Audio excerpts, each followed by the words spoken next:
तुम्हारा भी कोई ऐसा दोस्त तो जरूर होगा जो कि एग्जाम से पहले कम पढ़ के आता है बट फिर भी एग्जाम के अंदर मार्क्स बहुत बेहतरीन लेकर आता है। और तुम्हारा कोई ऐसा भी दोस्त होगा जो कि एग्जाम की रात को बैठकर बहुत कुछ पढ़ता है, सारी चीजें पढ़ने की कोशिश करता है बट फिर भी जब उसके रिजल्ट आते हैं तो बहुत कम होता है। तो आखिर इन दोनों स्टूडेंट्स के अंदर फर्क क्या था? तो फर्क था आंसर राइटिंग स्किल्स का। इसमें हमने आधा नंबर काट दिया। इसका कारण क्या? देखो, हमारे अनुसार यहाँ कामा नहीं होना चाहिए। वो जो पहला स्टूडेंट है ना, उसको आंसर लिखने का सही तरीका आता है, जिसकी वजह से वो चाहे कम पढ़ के जाए, चाहे उसको आंसर कम आए, बट वो आंसर इस प्रकार से लिखेगा कि उसके मार्क्स बहुत अच्छे आएंगे। कहाँ से काटोगे? जब बिल्कुल सही है तो आपको इसमें पूरे नंबर देने पड़ेंगे, 15 में 15। जबकि वो जो दूसरा स्टूडेंट है उसको आंसर लिखने का सही तरीका नहीं आता, जिसकी वजह से चाहे वो कितना ही पढ़ ले बट उसके मार्क्स कभी भी अच्छे नहीं आ सकते। अगर आपने ये आंसर राइटिंग के हैक्स जान लिए ना, तो आपके एग्जाम के अंदर 10 से 15 नंबर तो बहुत इजीली इंक्रीज हो जाएंगे। वो फॉर्मेट देखना चाहता है। तुम क्या दिखाना चाहते हो? ज्ञान। अरे वो देख रहा है फॉर्मेट, तुम दिखाओ ज्ञान। तो हाय एवरीवन, मेरा नाम है प्रशांत। पता है आपको, इस वीडियो को बनाने से पहले मैंने लाखों स्टूडेंट से बात करी है और बहुत सारे टीचर से भी बात करी है। ये वो टीचर्स हैं जो कि स्कूल के अंदर, बोर्ड एग्जाम्स के अंदर तुम्हारी कॉपीज को चेक करते हैं। और उन्होंने मुझे एक ऐसा सीक्रेट बताया ना, जिसको सुनकर आप सब शॉक होने वाले हो। उन्होंने मुझे ये बताया कि एक बच्चा आंसर क्या लिखकर आ रहा है उससे उतना फर्क नहीं पड़ता, बट फर्क इस बात से पड़ता है कि वो अपने आंसर को किस प्रकार से लिखकर आता है। अगर वो अपने आंसर के लिखने समय कुछ ऐसे स्टेप्स को फॉलो करता है ना, तो आराम से उसके मार्क्स इंक्रीज हो सकते हैं। और उन्होंने ये भी बताया कुछ नॉर्मल गलतियां हैं जो कि स्टूडेंट्स करते हैं, जिनकी वजह से उनका आंसर सही होता है बट फिर भी टीचर उनके थोड़े बहुत मार्क्स कट कर लेते हैं। मैंने उनसे वो सारी प्रॉब्लम, सारी गलतियां पूछी और वो सारी गलतियां मैं आज तुम्हें बताने भी वाला हूं, जिसके अंदर सबसे बड़ी गलती है बैड राइटिंग। बहुत सारे टीचर्स ने बोला कि जो बैड राइटिंग है ना, एक बहुत बड़ी मिस्टेक है और इसकी वजह से भी नंबर कट सकते हैं। दूसरी चीज है स्लो स्पीड। बहुत सारे स्टूडेंट्स हैं जिनकी स्पीड जो है वो बहुत स्लो है, जिसकी वजह से क्या होता है ना, उनका पेपर ही छूट जाता है। और ये तो आपके साथ भी हो गया होगा। अभी मैं आपको एक एक्टिविटी करने को देता हूं। आप क्या करो, आप ना कमेंट सेक्शन में जाओ और अपना नाम एक बार टाइप करो। एक बार टाइप करना फटाफट से। आपने एक बार टाइप करके देखा होगा तो आपको पता चला होगा कि आपने मात्र 1-2 सेकंड के अंदर अपना पूरा नाम टाइप कर दिया। अब यही काम करो, एक नोटबुक लेकर आओ, उस नोटबुक पे एक बार अपना नाम लिखो पेन से। जो आप लिखोगे तो आपको 5 से 6 सेकंड लग जाएंगे। यानी हम टाइप तो फास्ट कर सकते हैं, बट हम जब आंसर लिखते हैं, अपना नाम कॉपी पे लिख रहे हैं, तो हमें उसमें बहुत टाइम लग रहा है। तो आखिर हम स्पीड को इंक्रीज कैसे करें? जैसे हमारी टाइपिंग स्पीड है उतनी कैसे इंक्रीज करें, वो भी तुम्हें आज मैं बता दूंगा। उसके अलावा कट्स इन दी आंसर। बहुत सारे टीचर्स ने बोला कि वो जो स्टूडेंट्स हैं ना, जो कि आंसर में बार बार कट लगाते हैं, उससे टीचर बहुत ज्यादा इरिटेट होते हैं। उसके अलावा याद नहीं रहता। बहुत सारे स्टूडेंट्स की ये प्रॉब्लम है आज के समय पर कि वो पढ़ के जाते हैं बट एग्जाम के टाइम पे याद नहीं रहता। तो जो सारी प्रॉब्लम्स है ना, इन सारी प्रॉब्लम्स का एक एक करके सॉल्यूशन जानेंगे। सबसे पहले समझते हैं आपकी पहली प्रॉब्लम, जो कि है बैड राइटिंग। मैंने बहुत सारे टीचर से बात करी, बैड राइटिंग से फर्क पड़ता है या नहीं फर्क पड़ता, तो सभी टीचर ने बोला हाँ फर्क तो पड़ता है, बट फर्क तब पड़ता है जब राइटिंग इतनी बेकार है कि वो पढ़ने में ना आए।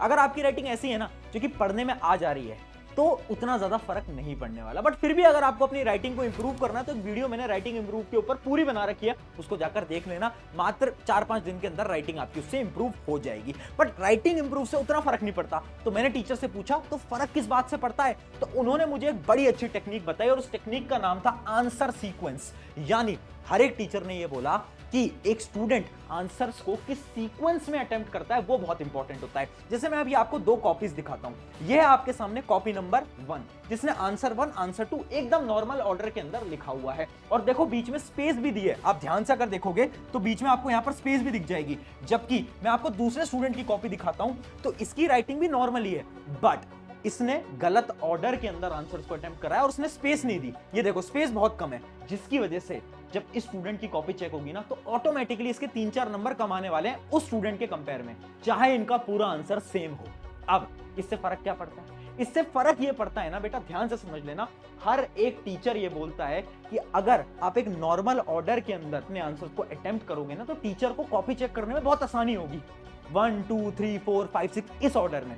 अगर आपको कोई क्वेश्चन नहीं आता तो उसको ना लास्ट में अटेम्प्ट करो, बट बीच में अटेम्प्ट मत करना। अगर आप बीच में अटेम्प्ट करते हो ना, तो टीचर को बड़ी फ्रस्ट्रेशन होती है। और एक कहावत है, बड़ी ध्यान से उसको याद कर लेना, कि जितना कम समय एक टीचर आपकी कॉपी चेकिंग में बिताएंगे, उतने ज्यादा आपके मार्क्स आएंगे। ये बहुत इंपॉर्टेंट है। ये है अपनी पहला एक। अब बढ़ते हैं आपकी दूसरी प्रॉब्लम की तरफ, जो कि थी कि आप बहुत ज्यादा स्लो लिखते हो।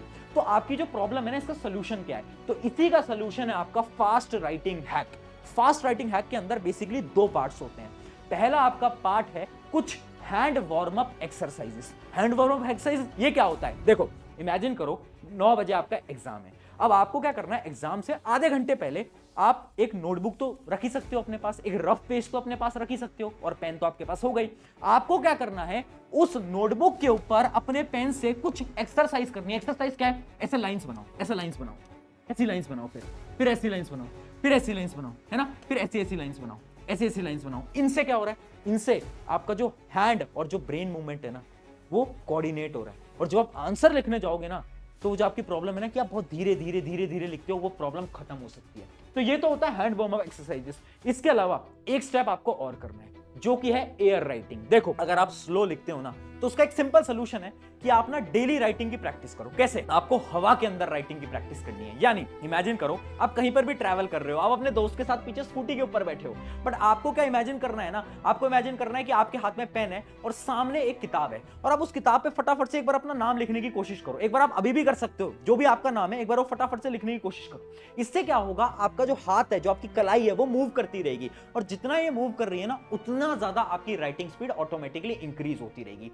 तो राइटिंग स्पीड अगर इंक्रीज करनी है, दो सिंपल स्टेप्स हैं। एक तो है वार्म अप एक्सरसाइजेस, दूसरा है एयर राइटिंग। कभी कभार एयर राइटिंग करने की ट्राई करा करो, उससे आपकी राइटिंग स्पीड ऑटोमेटिकली इंक्रीज हो जाएगी।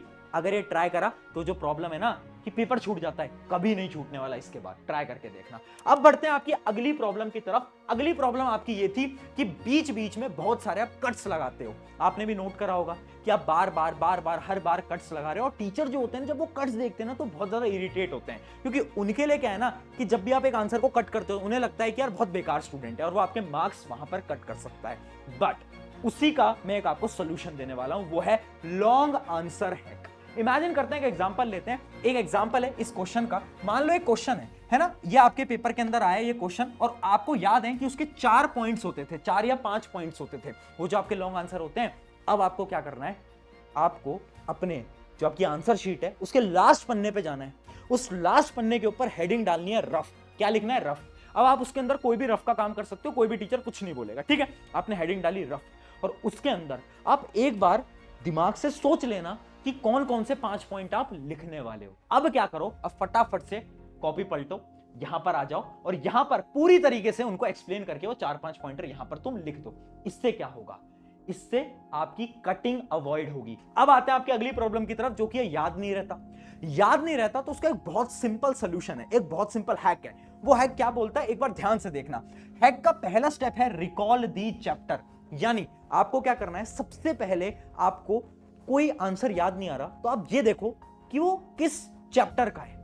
आपने मान लो चैप्टर आइडेंटिफाई कर लिया। अब आपको क्या करना है, अब आपको टॉपिक आइडेंटिफाई करना है कि किस टॉपिक के बारे में पूछ रहा है ना। आपको आंसर नहीं आता, आप बस इतना सोच रहे हो कि किस टॉपिक के बारे में पूछ रहा है। आपने टॉपिक आइडेंटिफाई कर लिया। अब उस टॉपिक से रिलेटेड कुछ भी लिख कर आ जाओ, कुछ भी, और लिखना हमेशा पैराग्राफ की फॉर्म में। क्यों?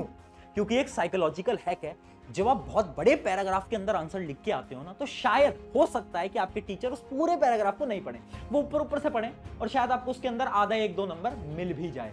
ऐसा भी हो सकता है।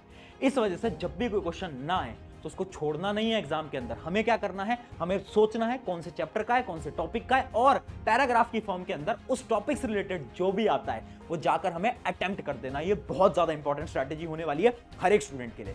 ये थी आपकी सारी प्रॉब्लम्स। अब मैं सारे टीचर से जब मैंने बात करी ना, तो मैंने समझे कुछ प्रेजेंटेशन हैक्स, कुछ प्रेजेंटेशन टिप्स, कुछ ऐसे टिप्स जिसकी मदद से आपके एग्जाम के अंदर मार्क्स बहुत अच्छे आ सकते हैं। तो वही टिप्स मैं आपको फटाफट से बता देता हूं, कुछ सिंपल प्रेजेंटेशन टिप्स जिससे आपके मार्क्स इंक्रीज होंगे, जिसके अंदर सबसे पहली अपनी ट्रिक होती है द कीवर्ड स्ट्रैटेजी। मैं आपको विद एग्जांपल दिखाता हूं कीवर्ड स्ट्रैटेजी क्या होती है। जैसे कि यहां पर ध्यान से देखो, मान लो मैं एक आंसर लिख रहा हूं। जब भी मैं आंसर लिख रहा हूं ना, तो उस आंसर के जो इंपॉर्टेंट वर्ड्स होंगे ना, उनको मैं क्या करूंगा, अंडरलाइन कर दूंगा। जैसे कि मैंने यहां पर कर रखा है, ये वर्ड इंपॉर्टेंट है, मैंने अंडरलाइन कर दिया, ये वर्ड इंपॉर्टेंट है, अंडरलाइन कर दिया।